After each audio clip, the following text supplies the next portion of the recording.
Good evening, I'm Katerina Georgieva. Thanks for joining us. Here's what's making news right now.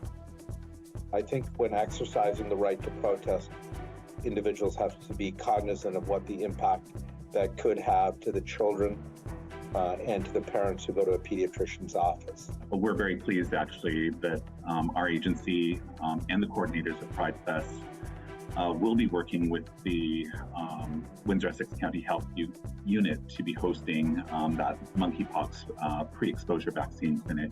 We continue to ask the community to assist us in this case by coming forward with any information that you may have. Tonight, healthcare leaders are showing their support for a Windsor doctor who was targeted by protesters. Dr. Huma Kazmi spoke out about the importance of COVID-19 vaccines for children, and now she's facing immense backlash from those who oppose. It's prompted a joint statement from local medical leaders. CBC's Ashta Shetty joins us now with the details. Ashta, why was Dr. Kazmi targeted by protesters? Katerina, last week she spoke with CBC Windsor Morning promoting the benefits of getting children vaccinated against COVID-19. That didn't go down very well with a group of anti-vax protesters who are strongly against getting kids vaccinated. After that interview and another one actually on a similar topic with the Windsor Star, protesters unhappy with Kazmi's message targeted her office yesterday. So, Ashta, we know that local health leaders, they're responding to this now. So talk us through what they're saying. The backlash from protesters prompted a joint statement from Windsor Regional Hospital, Windsor-Essex County Health Unit, and Essex County Medical Society in support of Dr. Kazmi.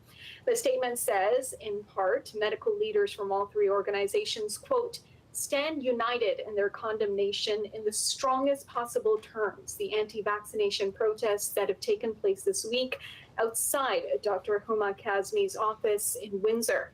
Even Windsor's top doctor, Shankar Nezathuri, commented this morning.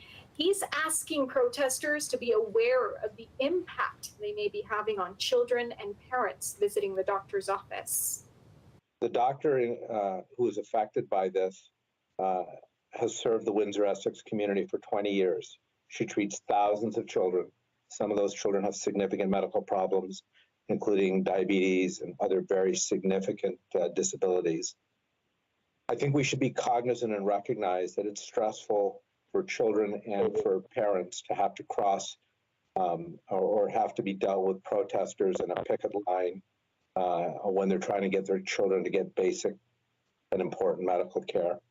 And I would ask moving forward that people who choose to articulate their grievances and their disagreements do them in venues that don't affect the care of children and parents and families. Nezathuri, along with other health leaders, say Kazmi should be celebrated for her contributions to the care of our community's children.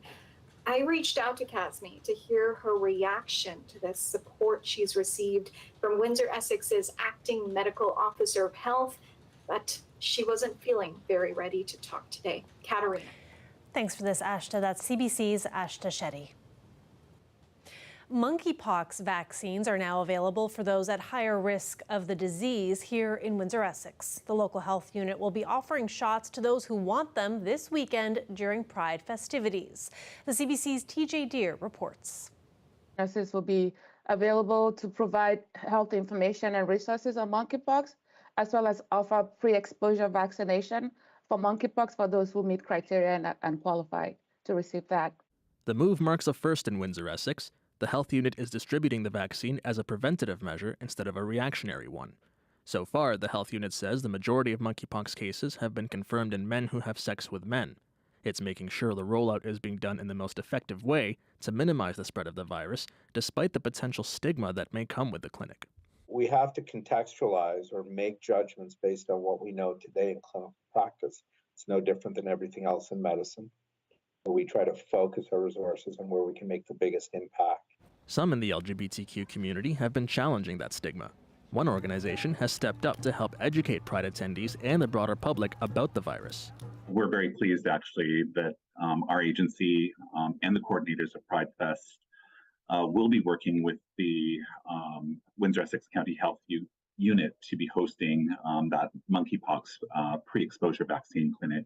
They will also share information about HIV/AIDS, hepatitis C, and other prevention interventions such as condoms. Those resources will just be simple cards, actually in multiple languages, that will direct people to a website that will list all of the different requirements or information about monkeypox and the resources that are available to learn more about it. More than 100 Pride attendees will be able to receive the monkeypox vaccine Sunday. If doses run out, the health unit says there may be future opportunities to get the vaccine. TJ Deere, CBC News, Windsor.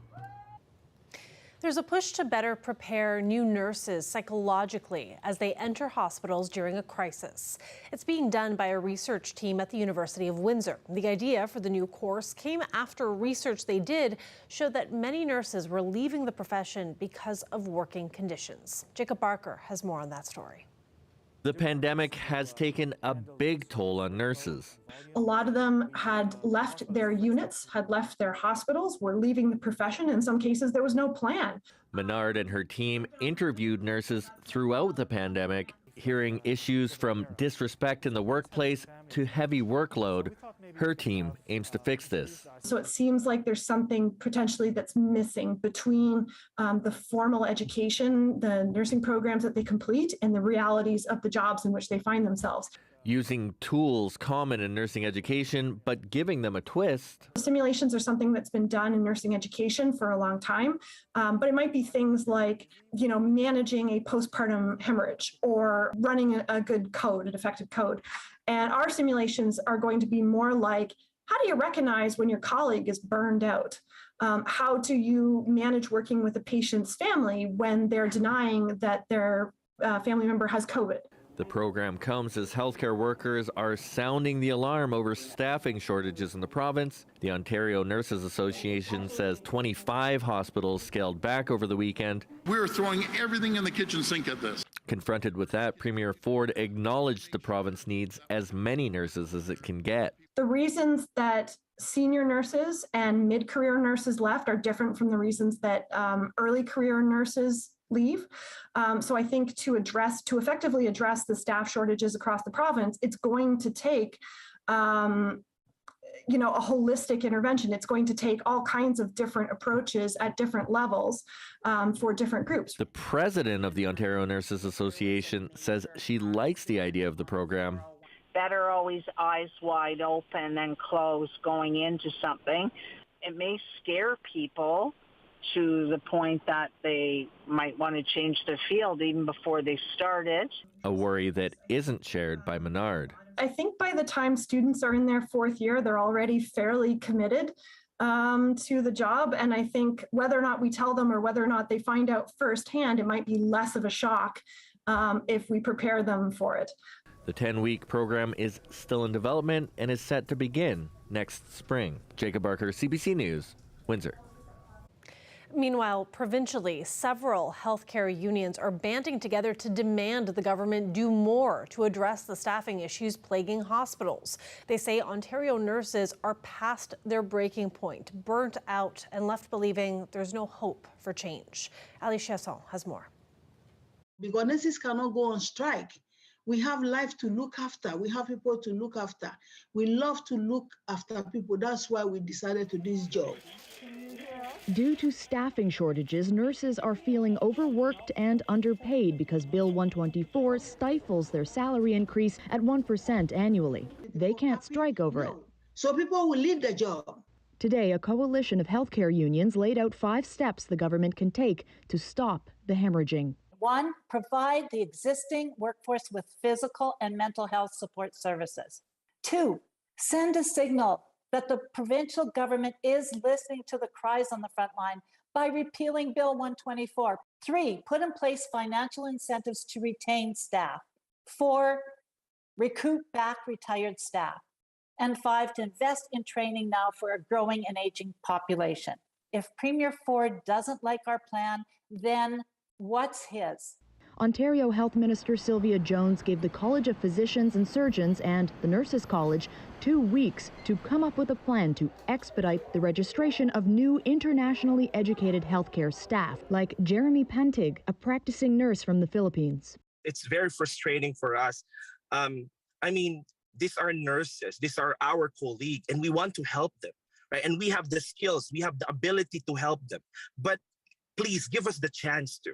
It's estimated there's a backlog of about 26,000 internationally educated nurses like Jeremy, whose credentials and exams are in various stages of approval. We are here to help and sacrifice, but please give us the chance to serve. It's a storm, it's not a crisis. Are you concerned that it'll get worse before it gets better? I see signs of it getting better already. Humber River Hospital has had an advantage in weathering this storm because they have educators on site training nursing students. The CEO says fast-tracking nurses like Jeremy is great, but not a cure-all. So if we can get people with COVID back to work as they recover, and those numbers are coming down, if we can get summer vacation over, we'll get another little bit of a break. But we do need a big recruitment campaign, and then we need to keep the staff we have. Talk to the nurses, let's work together. We are ready to work together. We are burnt out, but we are trying our best. Ali Chiasson, CBC News, Toronto. Confusion over the possible suspect behind the death of a Windsor pup is being cleared up. Windsor police released a photo of a person of interest earlier this week, but the dog's owner says the individual pictured was actually her partner who was looking for her husky Angel when she went missing. Police say the photo was sent in by a community member and they needed to know who it was. I was so upset in the beginning because the public's reaction immediately, they assume this is a person who harmed the dog rather than knowing that the police just are looking on the cameras trying to find people in the area at the time. And unfortunately, people jumped to conclusions and it caused a lot more pain and stress on our family. This is a case that has hit our community pretty hard emotionally, and we're seeing that. And so that's why our investigators are working very, very hard to get as much information as they can. Police say whenever they name a person of interest, it doesn't necessarily mean that they're a suspect, but someone that police want to connect with for more information.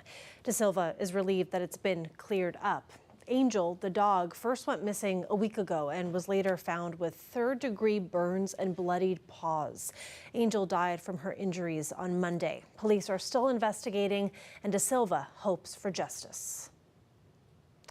Turning to a look at our national economy, we lost about 31,000 jobs last month across Canada. It's the second consecutive month of job losses. Meanwhile, Windsor has the highest unemployment rate out of major cities in Ontario.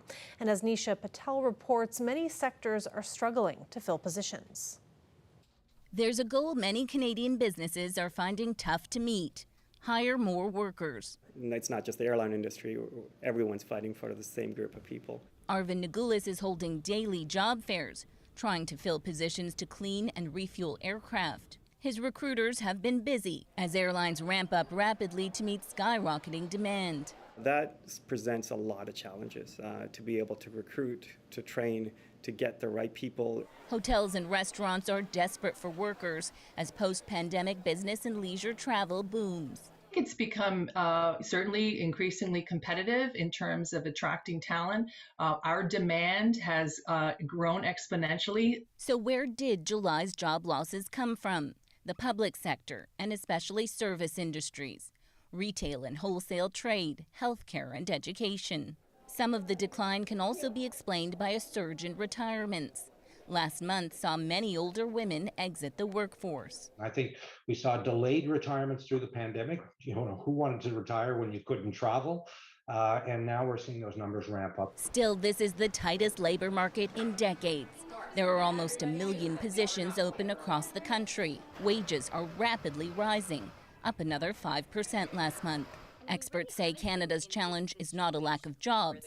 It's a lack of workers. We have to think about longer-term structural issues like what is the demographic growth? What is immigration going to add to our ability to grow our workforce? Those doing the hiring at Canada's national exhibition are confident they can meet their hiring goals.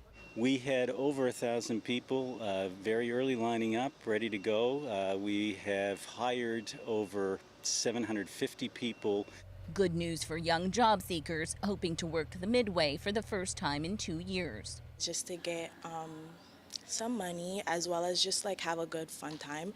After months of driving full speed ahead, Canada's jobs market appears to be slowing slightly.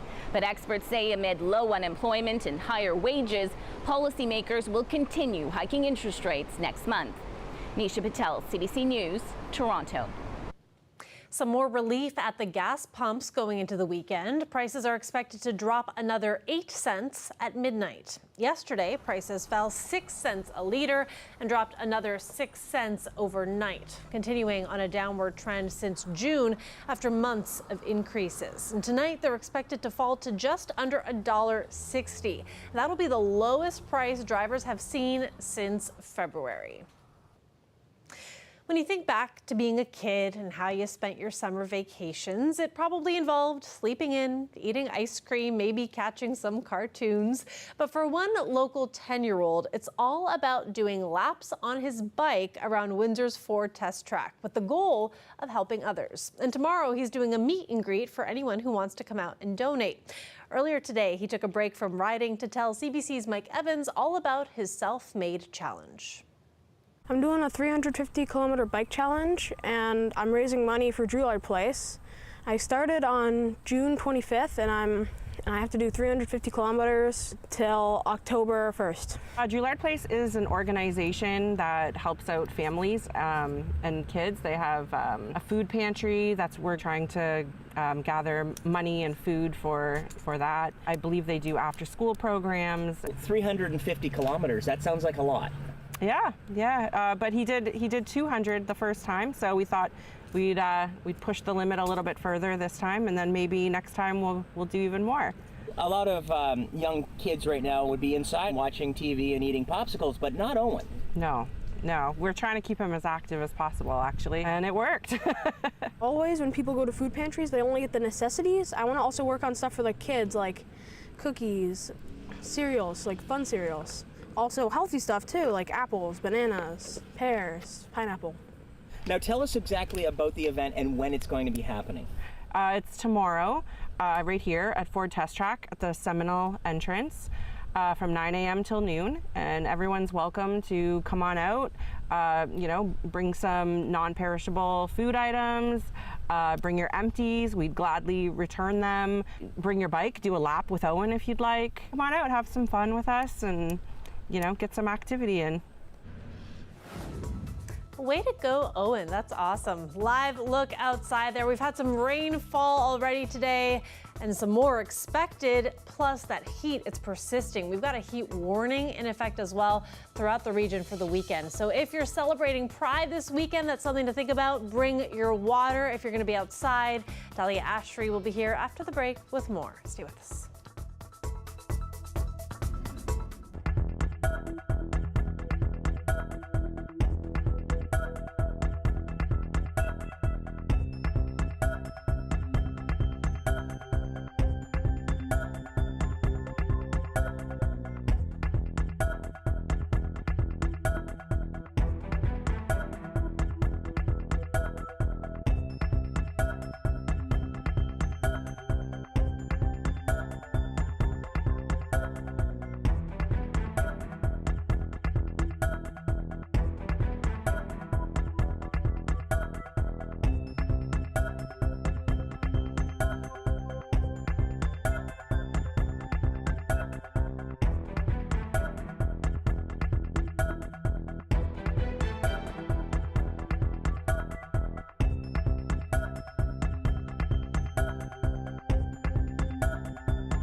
It is time for Windsor Pride. And after 2 years of celebrations being scaled down because of COVID, Pride Fest is back in full swing. Here is a look at some of the preparations getting underway at Lansbury Park earlier today. Tonight, there will be live entertainment, food, and vendors there with more activities throughout the weekend. And it'll also be the end point of the Pride Parade, which takes place on Sunday. And you'll find a number of our CBC crew walking in that parade. So lots of exciting things on the go. It's a good time to bring in Dahlia Ashry because we all want to know as we gear up for all of that good fun stuff, what kind of weather are we getting with it? Absolutely. I mean, with that fun comes also heat. So with that heat means you got to stay hydrated, especially when you're walking around during the parade or outside in the park. There's some trees.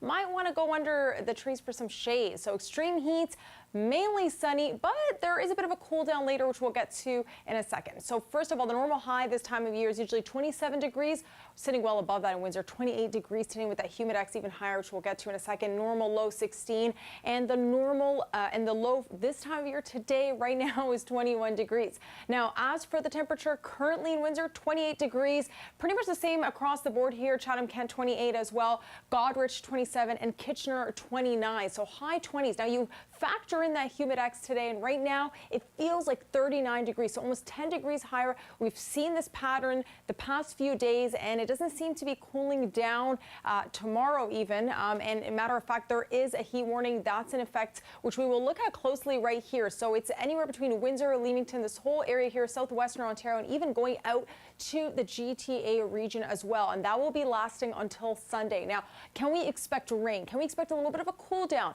Well, the answer is not for tonight and not for tomorrow. Clear skies for Windsor tomorrow afternoon around 12 o'clock, 10 p.m. Again, clear skies, especially in southwestern region. Now, as we head into Sunday afternoon, we see a little bit of that green right there. That's the precipitation, some scattered showers that we can be expecting. Same thing Sunday evening, a little bit of fog peeking through, and that will go into Monday as you commute to work. There is some heavy rainfall and a risk of a thunderstorm, so we'll be keeping an eye on that as we head into Monday afternoon and the evening as well. Overnight tonight, temperatures will cool down. It will be low 20s, still a little bit on the warmer side because that humidex is still sticking around. And as you can see here throughout the next few days, there is a clear pattern here throughout the evening. It starts to cool down, but during the day, it will be anywhere between low 40s to high 40s. So anywhere between 41. And then again, Monday, as you kick off your work week, pull out your umbrellas because you're going to need it after the heat that kicks in, hot, muggy conditions. Katerina? Yeah, and that 24 on Tuesday is going to feel good after all those highs. My goodness. That's right. I mean, a little bit of a cool down, but it's all about staying hydrated and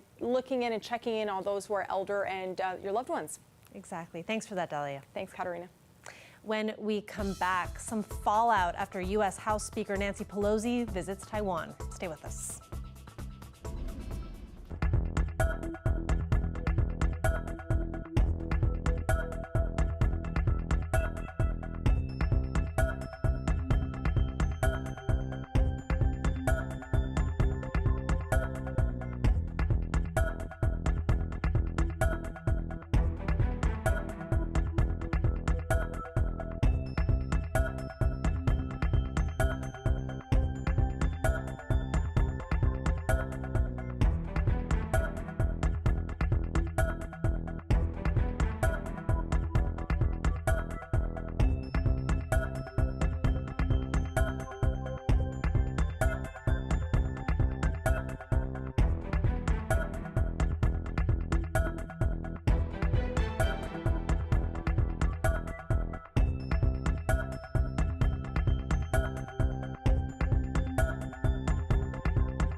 U.S. conspiracy theorist Alex Jones has been ordered to pay more than $45 million in punitive damages to parents of one of the children killed in the 2012 Sandy Hook school shooting. Jones had falsely claimed the 2012 massacre was a hoax. The ruling comes after an order to pay more than $4 million in compensatory damages yesterday after the 2-week trial in Austin, Texas. Jones and his InfoWars radio show and webcast are based there. 20 children and 6 staff were shot to death at the elementary school in Newtown, Connecticut. To China now. China says it's suspending cooperation with the United States on a number of issues, including climate change. It follows a visit to Taiwan by U.S. House Speaker Nancy Pelosi, something China calls a provocation. Taiwan is self-ruled, but Beijing considers it part of China. Pelosi is wrapping up her trip to Asia. She says China will not isolate Taiwan by preventing us to travel there. China is currently holding military drills in the air and seas around the island. It says a ballistic missile has flown directly over Taiwan. And before we let you go, we go to Iceland, where a spectacular sight is lighting up the night skies near the capital. The massive volcano began erupting yesterday on a mountain near Reykjavik. Many flocked to see the lava and the smoke spewing from a fissure on the mountainside. That's even though authorities are telling people to avoid the sparsely populated area. It is situated near the country's main airport, so it's being closely monitored by officials. So far, no disruptions to flights. The peninsula is a seismic hotspot that saw an eruption on the same mountain last year.